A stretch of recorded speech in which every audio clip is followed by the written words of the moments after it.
Refractive index.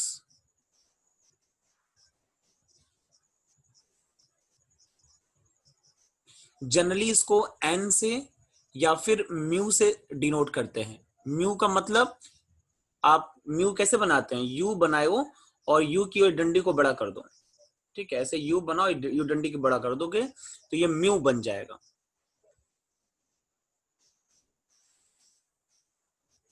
ठीक है, तो जनरली एन से या म्यू से डिनोट करते हैं।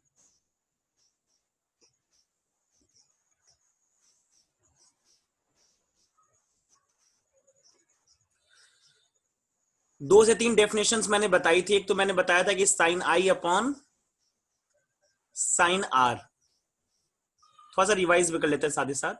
Sign i upon sine r is called the refractive index of second medium with respect to first. एक और मैंने बताया था, refractive index of second medium with respect to first may also be defined as velocity of the light in one medium upon velocity of light in the second medium। v1 by v2 से भी हम लोग denote कर सकते हैं। ठीक है,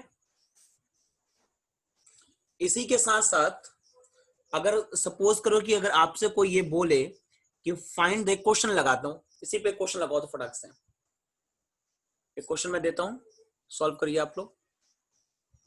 let me put the black screen.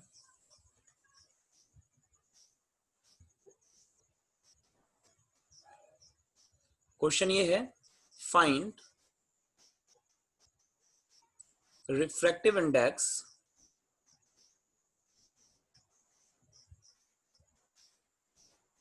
Of water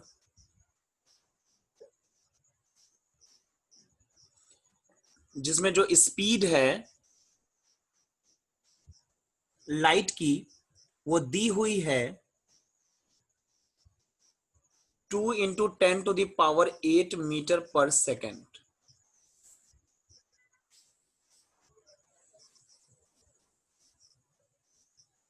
2.25 ले लेता हूं।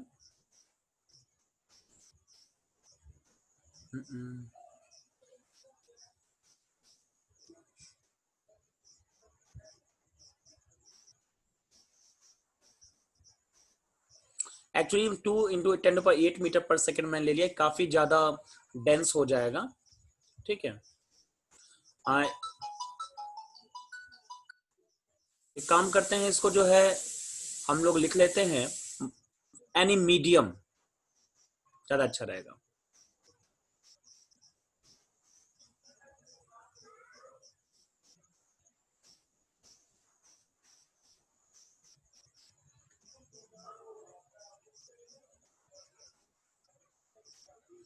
Find the refractive index of a medium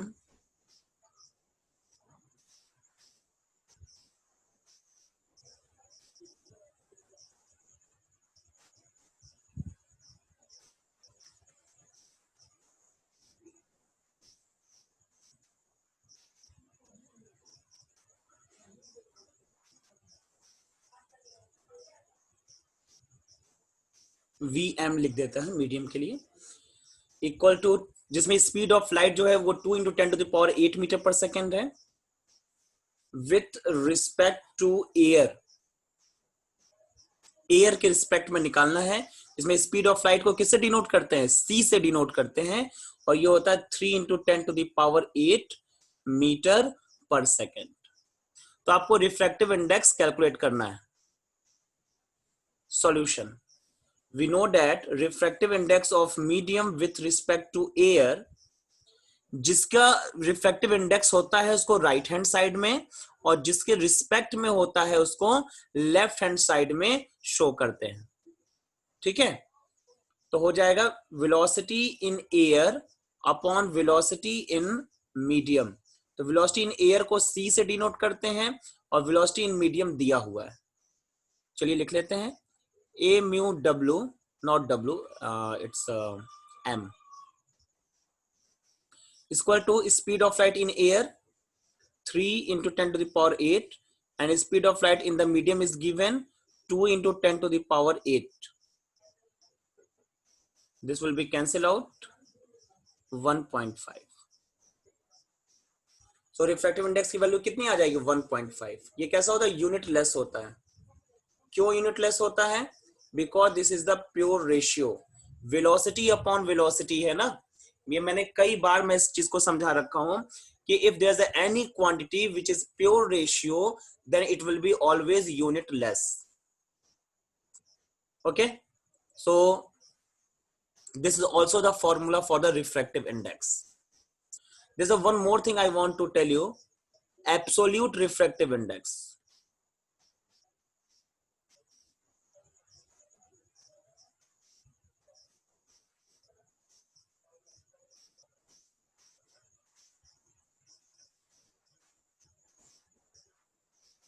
What is the mean of the absolute refractive index? ये एब्सोल्यूट रिफ्रैक्टिव इंडेक्स कुछ नया टॉपिक नहीं है। देखो, अभी तक यहां पर हम क्या बोल रहे थे कि अगर कहीं लिखा हुआ है, जैसे एक एग्जांपल मैं आपको समझा रहा हूं कि मान लीजिए कि कहीं पर लिखा हुआ है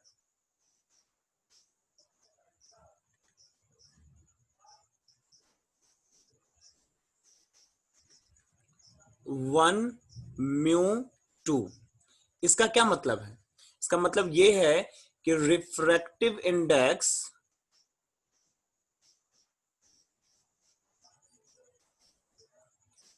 ऑफ सेकेंड मीडियम 2 वाला, second medium with respect to first. जो बच्चे पहली बार इस क्लास को कर रहे होंगे वो सोच रहे होंगे कि सेकेंड मीडियम का क्या मतलब है और फर्स्ट मीडियम का क्या मतलब है, तो उनके लिए मैं एक बार क्लियर कर दूं। Suppose that there is a two medium. Refraction of light कब होता है? जब लाइट जो है एक मीडियम से दूसरे मीडियम में जाती है। तो दो मीडियम मैंने मान लिया, एक ग्रीन वाला मान लिया और एक ऑरेंज वाला मान लिया। ठीक है, ये दो मीडियम। तो लाइट एक जगह से आती है और फिर दूसरे जगह जब जाती है तो थोड़ा सा क्या होती है, अपने पाथ से बेंड हो जाती है।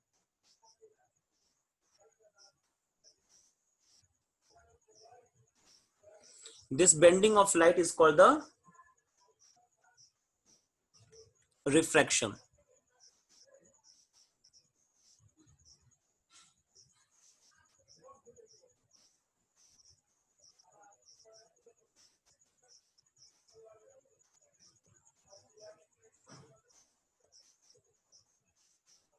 यही होगा ना। तो जिस मीडियम से लाइट जाती है उसको बोलते हैं मीडियम 1 और जिसमें जाती है उसको बोलते हैं मीडियम 2। ठीक है, ऐसा है।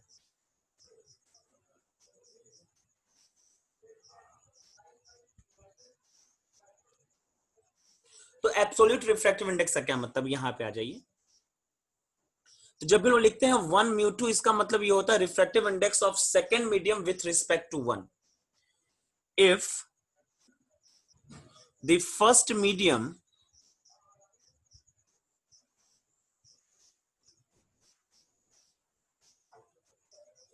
is vacuum oblique air, then refractive index of other medium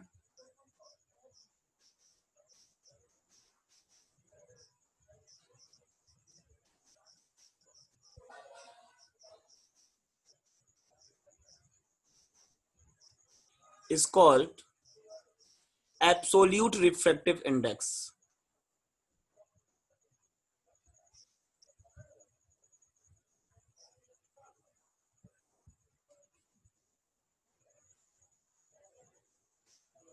ठीक है, अगर फर्स्ट मीडियम एयर या वैक्यूम हो तो उसको लोग बोलेंगे एब्सोल्यूट रिफ्रैक्टिव इंडेक्स।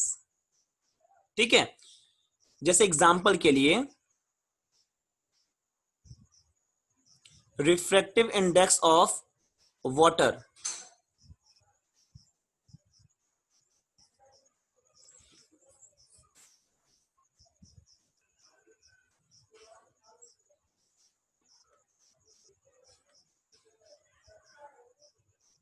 या रिफ्रैक्टिव इंडेक्स ऑफ वाटर, मान लीजिए ये दिया 1.33, refractive index of water with respect to air है, तो इसको हम लोग बोल सकते हैं एब्सोल्यूट रिफ्रैक्टिव इंडेक्स।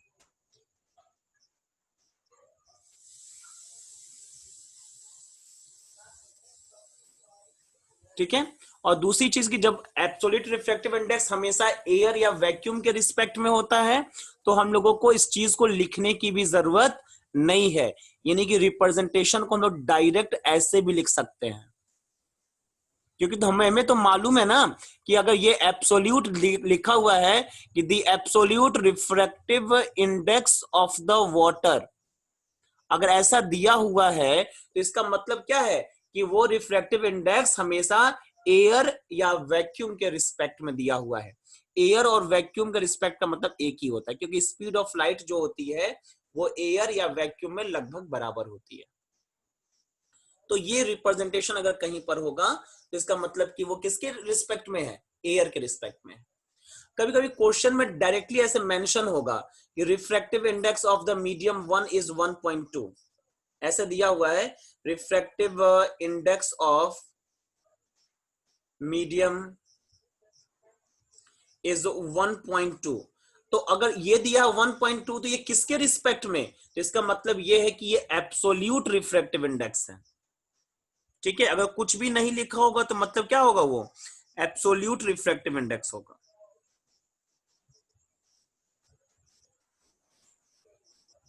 ठीक है, मुझे लगता है ये चीजें क्लियर हो गई होंगी।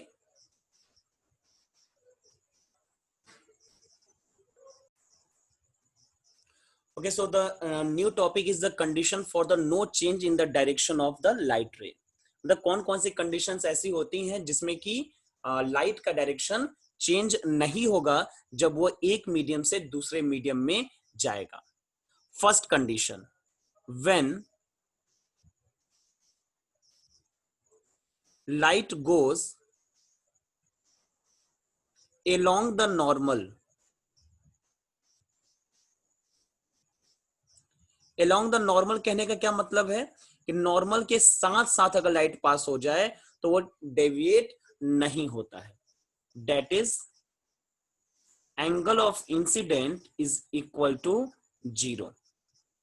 अगर एंगल ऑफ इंसिडेंस अगर 0 हो जाए तो उस केस में लाइट बिना डेविएट हुए आगे बढ़ जाती है। एग्जाम्पल मैं आपको डायग्राम बना के बता देता हूं। एक ये मीडियम ले लेते हैं और एक ये मीडियम ले लेते हैं। ठीक है, एक रे ऑफ लाइट ले लेते हैं।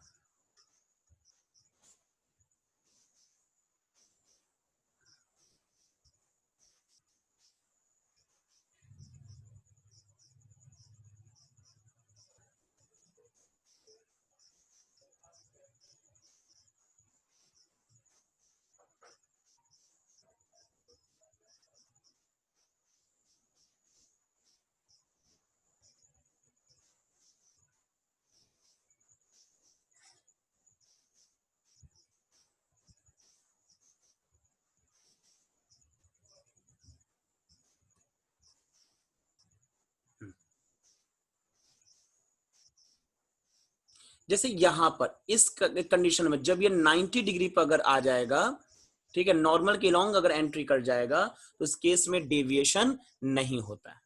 ठीक है, second case, when light passes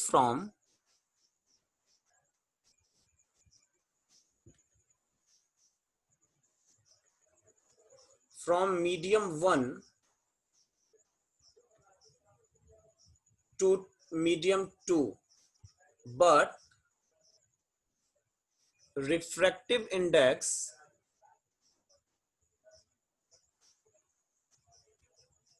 of both medium are same,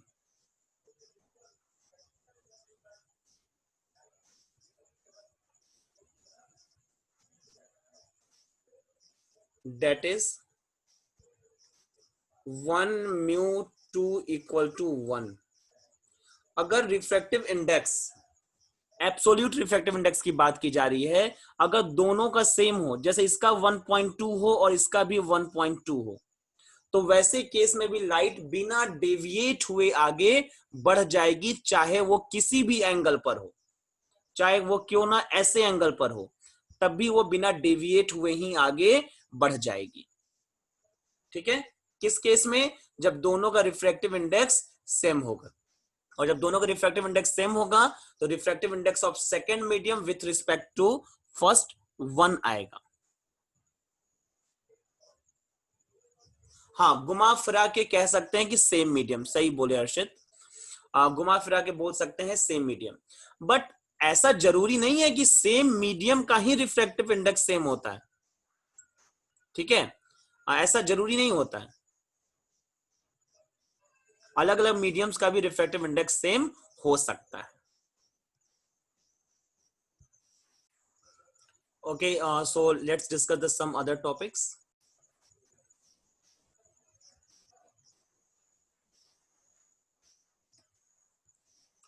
First point, there's some points about the refraction of light.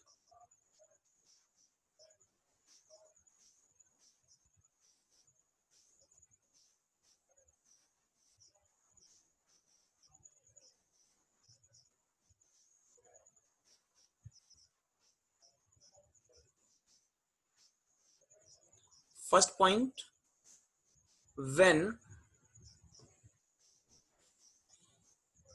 light passes from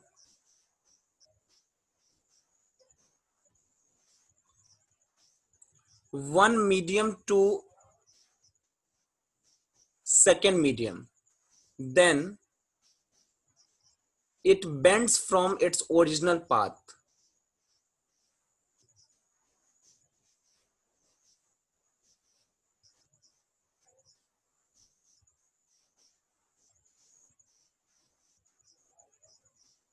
Except, किस केस में एक्सेप्शन होगा?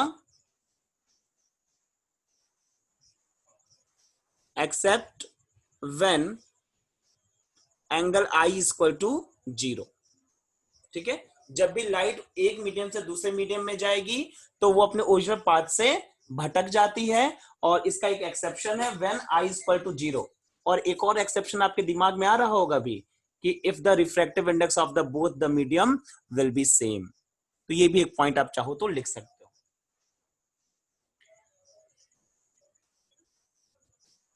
एक चीज और मैं बता दूं, when light passes from rarer medium to denser medium,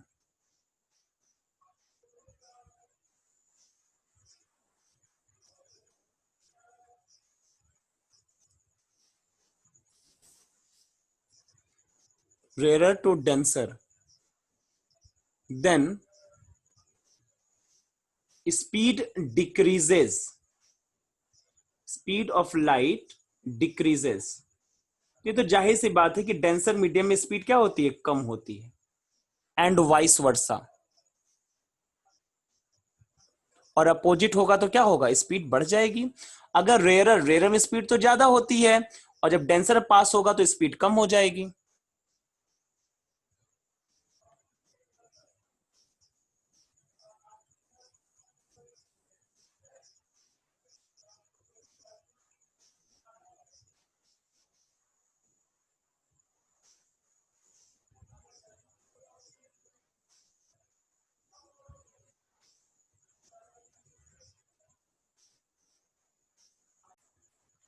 next point,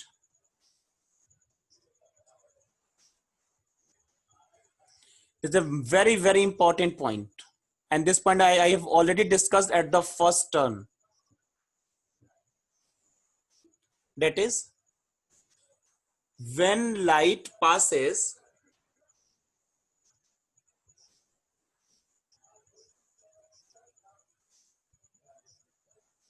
from one medium to another,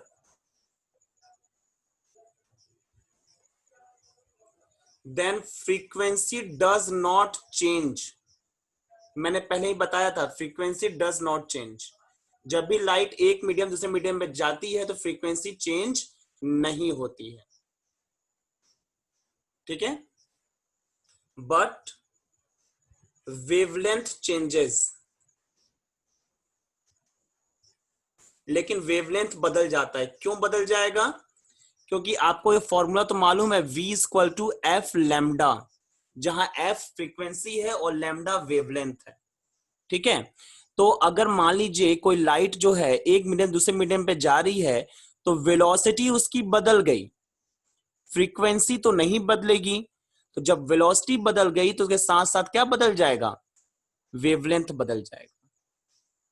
ठीक है, यही वही लाइट सेम फ्रीक्वेंसी की लाइट अगर दूसरे मीडियम पे जाएगी, उसकी वेलोसिटी मान लीजिए v2 हो जाती है, तो इसके करस्पॉन्डिंग लैम्डा क्या हो जाएगा? लैम्डा 2 हो जाएगा। यहां से सॉल्व करिए तो आपको क्या मिल जाएगा? F equal to V1 upon lambda 1, और यहां से क्या मिल जाएगा? F equal to V2 upon lambda 2। दोनों को इक्वेट कर दीजिए तो क्या मिल जाएगा? V1 by V2 equal, sorry not V1 by, V1 by V2 equal to lambda 1 by lambda 2। दोनों को इक्वेट करेंगे तो आपको ये चीज मिल जाएगा। यानी कि जो वेलोसिटीज का जो रेशियो होता है, वही रेशियो किसका भी हो जाएगा? वही रेशियो हो जाएगा आपका वेवलेंथ का भी। और V1 बाई V2 को बोलते क्या है?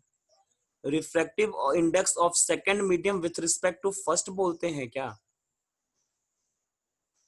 हाँ बोलते हैं।